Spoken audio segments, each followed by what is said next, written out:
Hi, good morning. I'm Yonatan from Touring Israel. Today we're making a couple of quick stops. We're stopping here in Beit She'an, which is a magnificent Roman Byzantine city, and then afterwards we'll be visiting Belvoir, an amazing Crusader castle. Let's go.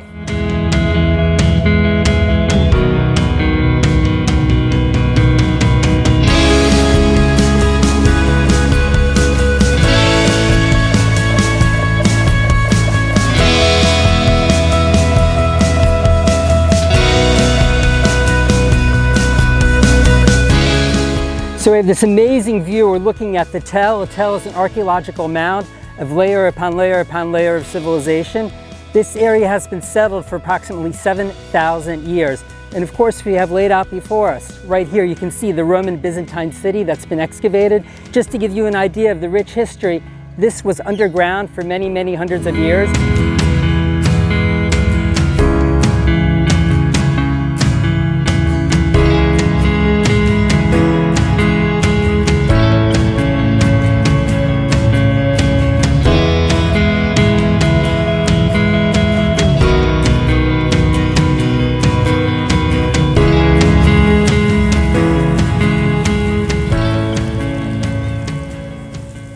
So here we are in the magnificent public bath, and yes, we are walking on a centuries-old mosaic. The mosaic's been treated, reset, and we're allowed to walk on it.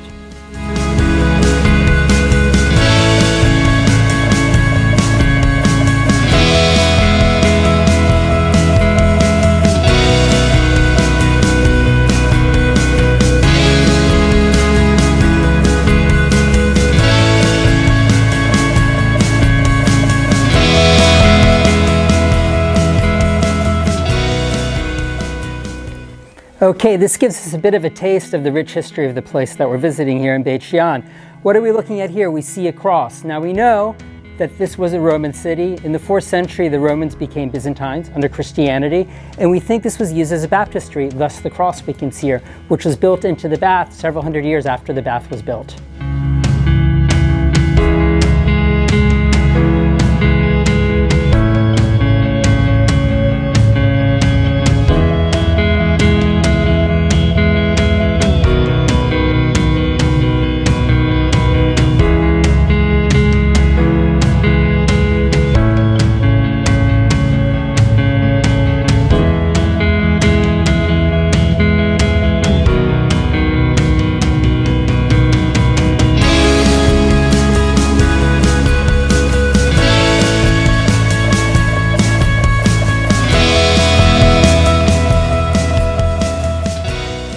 Okay, what are we looking at here? These small columns we're looking at, they supported the floor because now we're in the bath.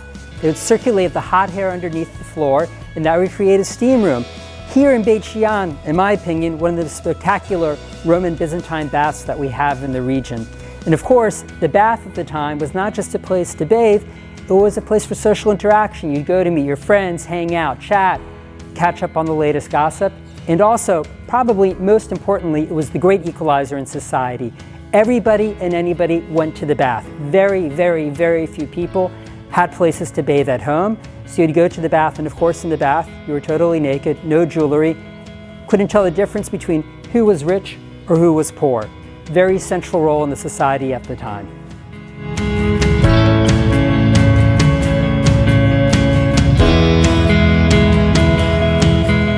Okay, so in the ancient world, they didn't have soap. Soap as we know it is a relatively recent invention. So what would you do?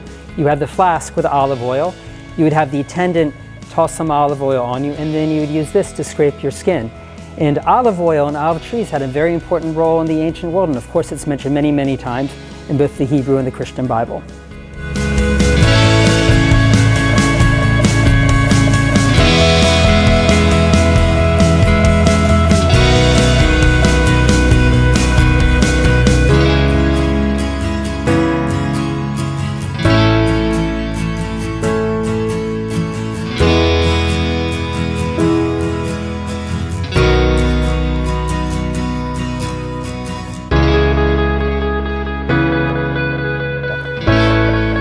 Okay, we're now on Palladius Street, named after the Roman governor. The colonnaded street we can see right underneath us here. If you look, you can see how The stones are put at an angle. That's to make it less bumpy for the carriage. And as well, it's at an angle. The reason it's at an angle, in that case, when it rains, the street won't flood. There'll be runoff to the sides.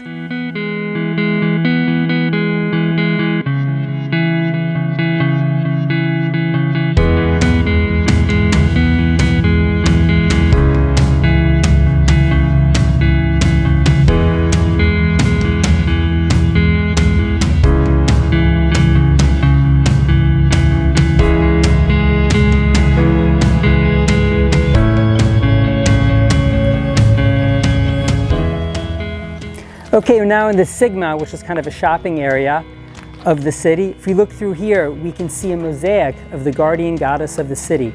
Unfortunately, this is not the original mosaic. The original mosaic was taken by antiquities thieves some years ago, but this is a copy. But again, if you look at the mosaic itself, it gives you an idea of the rich history of mosaics in this region and how important it was for the municipality, for the government to invest in the aesthetics of the area.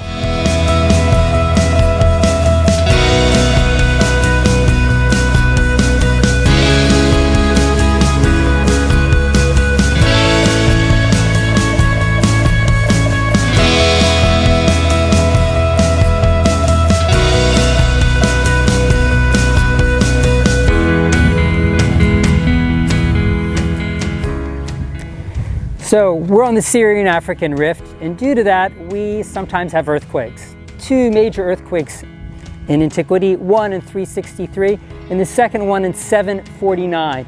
You can see here the pillars fell in 749. The earth moved this way and the pillars fell that way, and that you can see here.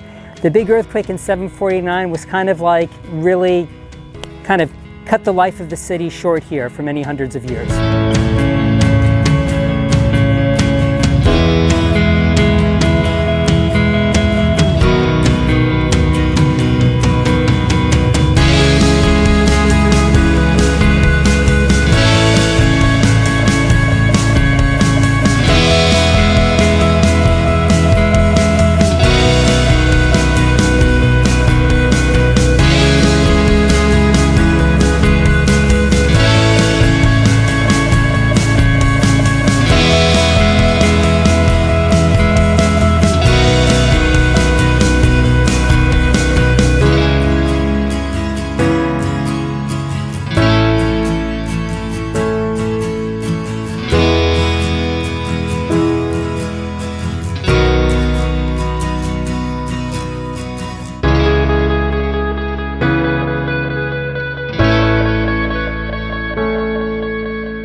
Now, here we are on top of the Tell. And from the Tell, we have a fantastic view of the city of Beit She'an. Only approximately 10% of the city has actually been excavated. So just think you're only looking at 10%. At the time, Beit She'an was also called the Scythopolis, part of a unity of 10 cities, the Decapolis. And this was the only one that was west of the Jordan River. If we look, we can see past the city, we can see the new city of Beit She'an. And something interesting about the name Beit She'an, in the Hebrew Bible it talks about Beit She'an, and the name stuck. And today, once again, we call it Beit She'an. In Arabic, they call it Beisan, which comes from Beit She'an. Just gives you an idea of the rich history of the area.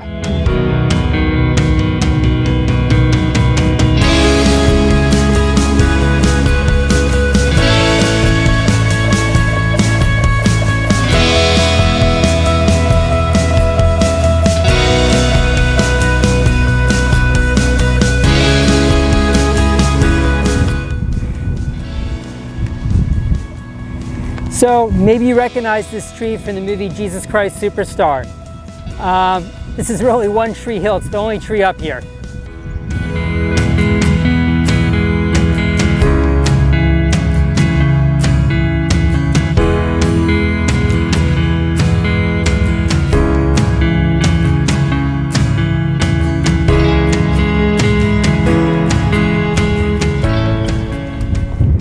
Okay, now we're on top of the Tell. What do we see here? Something very Egyptian looking, because indeed the Egyptians were here for hundreds of years. This dates from approximately the 13th or the 14th century BCE, so we're talking, I don't know, 3,500 years ago, and this was the Egyptian headquarters.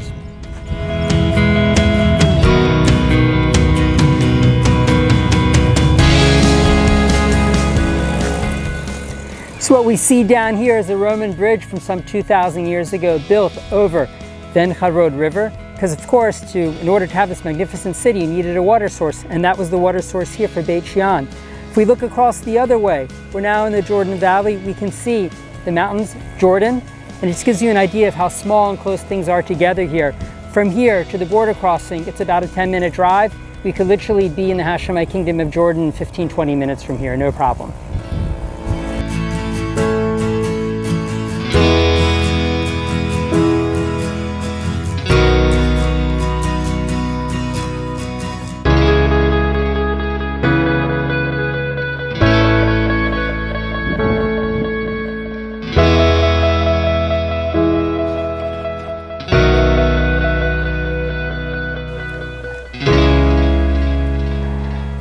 One of my favorite places in Beit She'an, yes, it is the public toilet. So again, back in the day, Roman and Byzantine period, up until extremely recently, in fact, people didn't have toilets in their homes. They'd have to go and use the public toilet, and this was the public toilet. You can see I'm sitting here. We have here a channel in front of us for the fresh water to run through.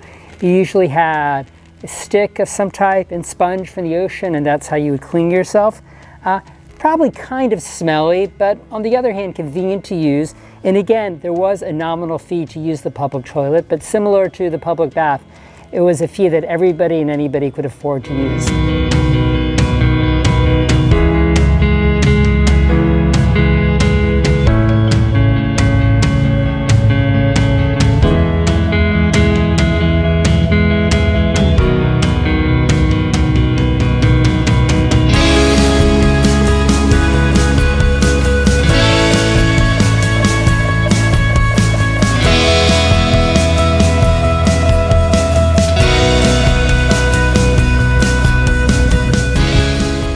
So here we are on this magnificent hot and sunny day in the theater of Beit She'an.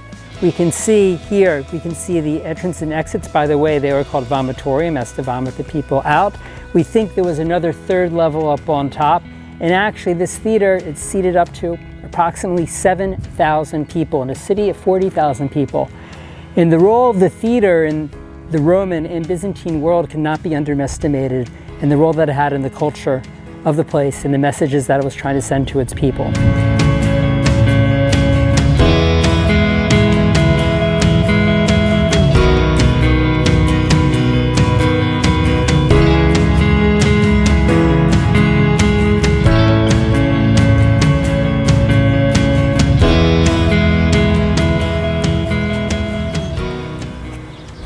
So we have a spectacular view of the hippodrome. The hippodrome was used mainly for chariot races.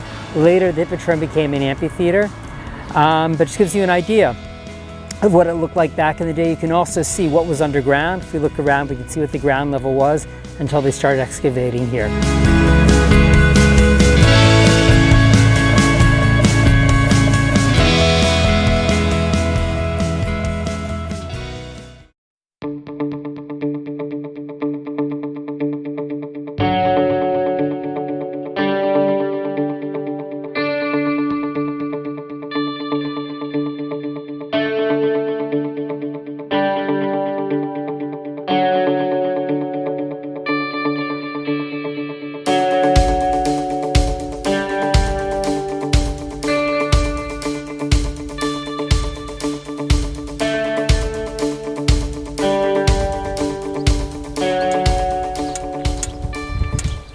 So here we are, about a 20-25 minute drive from Beit She'an. We've come up here to Belvoir, or Kochava Yorden, to this amazing Crusader fortress. It's actually spectacular, probably one of the most spectacular that we have here in Israel. Of course, the Crusaders arrived in this part of our world about 1099, defeated the Muslims, they took charge, and they built this amazing fortress here. The Crusaders themselves were here on and off through different periods. 1187, Tzach ad-Din, Richard the Lionhearted, Karnei Chetin, a little bit north of here, had their huge battle. The Crusaders were defeated, but interestingly enough, this place here was able to hold out for another year and a half against the Muslims and survive in this amazing fortress. We're going to take a look inside the fortress and see some really, really cool things.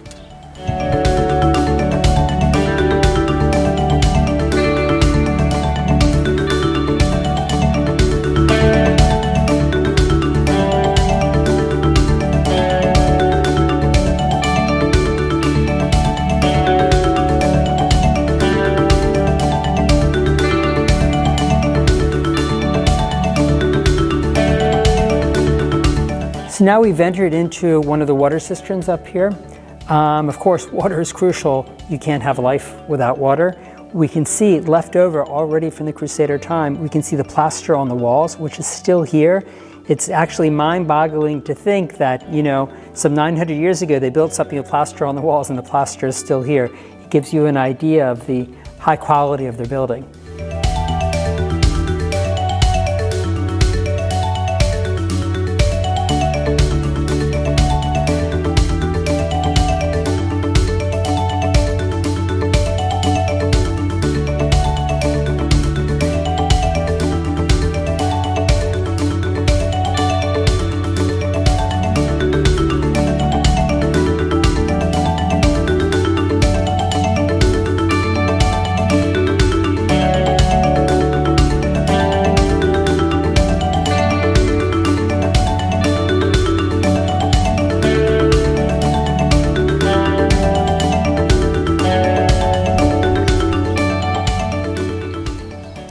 So we can see the bridge covering over the moat. Back in the day, of course, there was a drawbridge to connect the two sides of the moat.